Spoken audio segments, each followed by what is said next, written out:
What's happening, Creek Nation? It's Coach Abell here with your weekly announcements, much delayed weekly announcements, which I do apologize for. Let me kind of run through this with you real quick.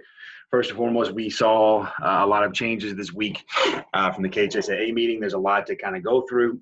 Bear with me if you guys have questions. Obviously, feel free to shoot me a text or a message as soon as you've watched the video.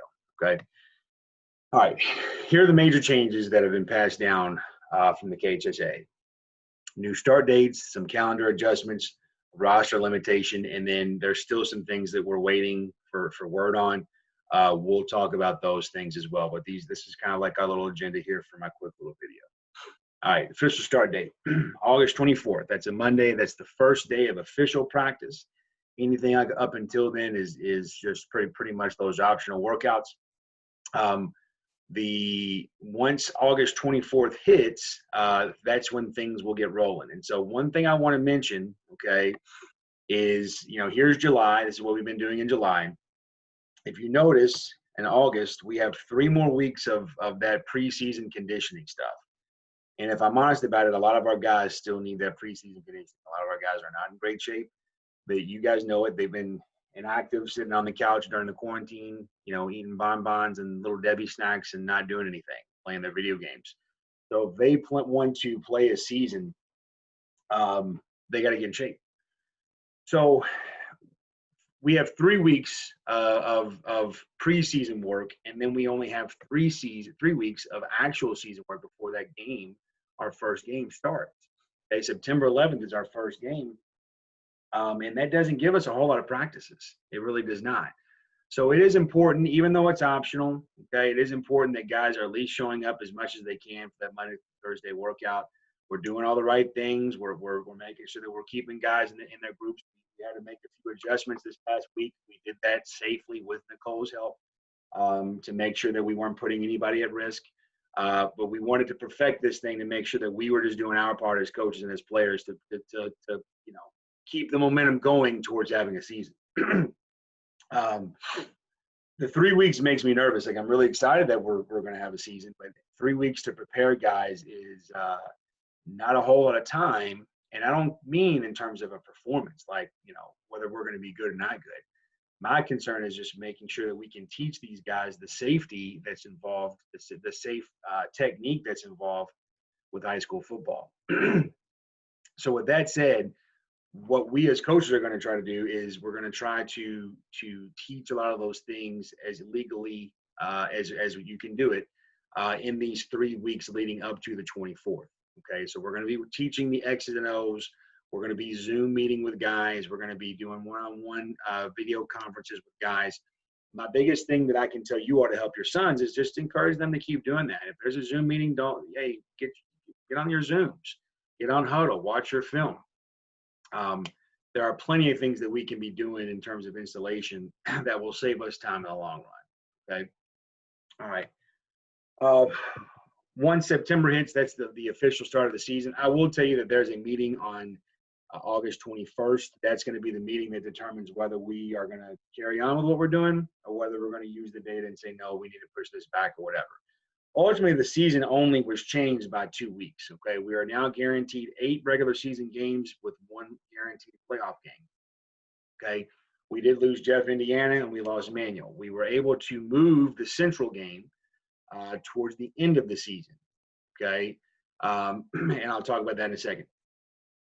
So it's, Butler, Ballard, Eastern, followed by Oldham, Bullitt East, Male, Southern. Then we go Central, okay, and then we have our bye week right before playoffs. And as far as I'm concerned, let's take baby steps.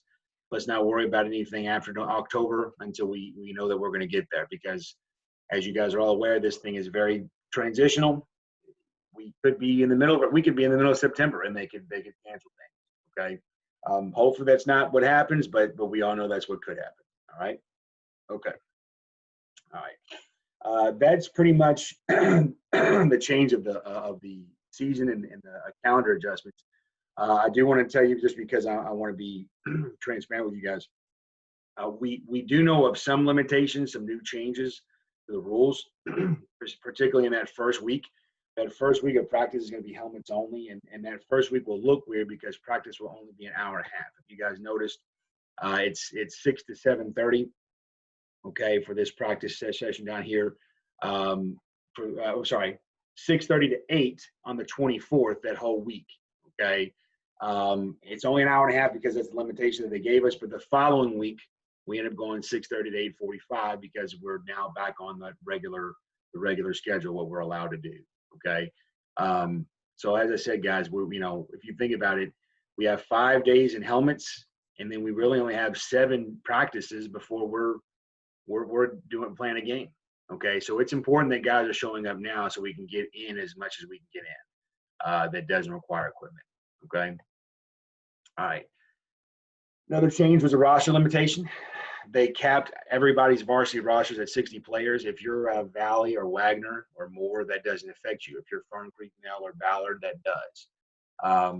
We currently have 68 players who are sophomore to senior with 24 freshmen. I've always believed in dressing freshmen who deserve to dress, not just because they're good football players, because they do what they're asked to do. With all that said, that means I've got to make some necessary adjustments to our roster. One thing I will tell you is that just because a player does not dress one week doesn't mean it's not possible for him to dress the next week. And just because a player dresses one week doesn't mean he will automatically dress the following week. The loose criteria we've come up with thus far is as you see listed here. First and foremost, if you're on the 2 deep or if you're a special team starter, you're going to be traveling. Okay, you're going to be on the roster. That takes care of about 50 of our slots, if you think about it. A 2 deep, which means your first or second team, plus special teams, that takes care of most of the roster. However, if one of those players is not in good attendance, they've not been showing up to practice, barring anything with COVID related, okay, that's obviously completely separate. But anybody that's not with good attendance and anyone that is not in good academic standing with NTI, those guys are going to eliminate themselves. And guys, that goes from the best player that we have to the worst player we have, the eldest to the youngest. It does not matter. If you're not doing the right things, we're not going to take you. Okay, that's just my belief. You can argue with me if you want to, but personally, NTI, this stuff is too important. Okay, to not take it seriously. If we can't trust a player to do the right things in terms of our COVID regulations, we won't dress you. Okay. So notice what it says there. No reports to the coaches from teachers and administrators about, hey, Johnny hasn't logged on in a week. Okay. And you need to be passing your classes, all classes. Truth be told, guys, there really is no reason why anyone should fail NTI classes. D's and C's, we understand this is going to be different than what it was in March. Hopefully there's no D's and hopefully there's fewer C's. But if you're failing a class, man, we can't have that. No failures. Okay. But let's say that Johnny screws up and he's got a U in his Spanish class for week 2 of NTI. If he picks it up and corrects it and he's ready to go by week 3, then, hey, he might be one of the guys that's ready to go on week 3. Okay. Maybe somebody else has screwed up, whatever the case is. But please keep in mind that's what we, that's what we got to do. Okay. Things we're waiting on. We don't know much about lower level games. As far as I'm concerned, what I know I've committed to is 1 lower level game per week, freshman, JV, or sophomore. I am trying to set that roster to where it's not going to change because that's one of those things that increases risk, right? Is the more people that are a part of this, the more risk there is of exposure and spreading. So lower level games, as far as I'm concerned, is going to be about 30 to 35 kids. Those games will be on Monday. That's what I can tell you. In terms of a schedule, we don't know yet. All freshmen will be a part of that lower level group and most sophomores. Okay. So I do want to make sure that guys that are showing up for practice every week are getting a chance to play in an actual game that means something to them. There will be a cap on fans. Okay. Word on the street is it's going to be 2 people per player.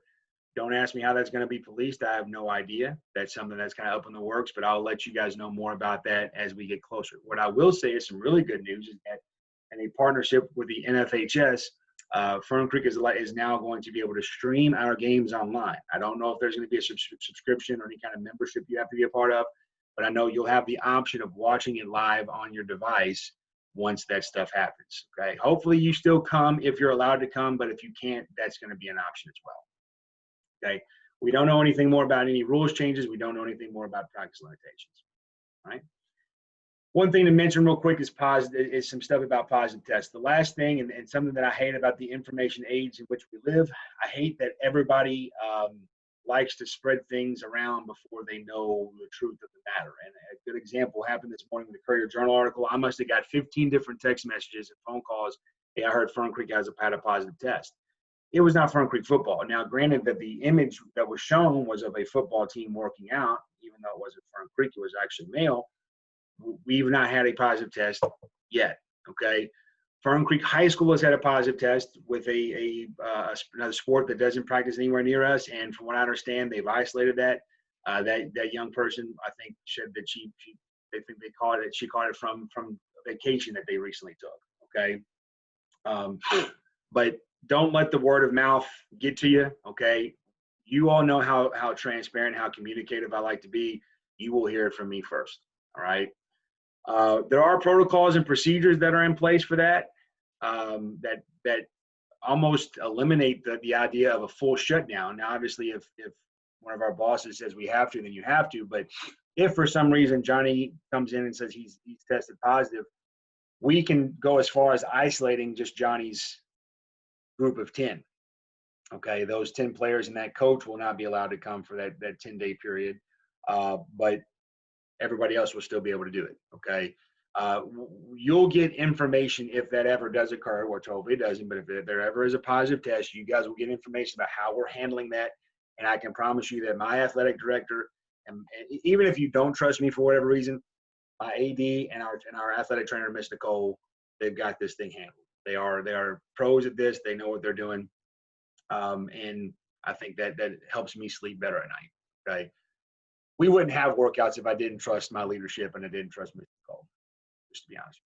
Okay. Lastly, we are going to ask everybody to self-quarantine if you end up traveling anytime. If you've traveled or are traveling, we're going to ask you to go ahead and do that 2-week quarantine just to make everybody feel better, and just to make sure that we're following protocol. Again, remember, those attendance requirements will not be in effect if the reason a player is missing is due to quarantining or COVID-related stuff. Okay.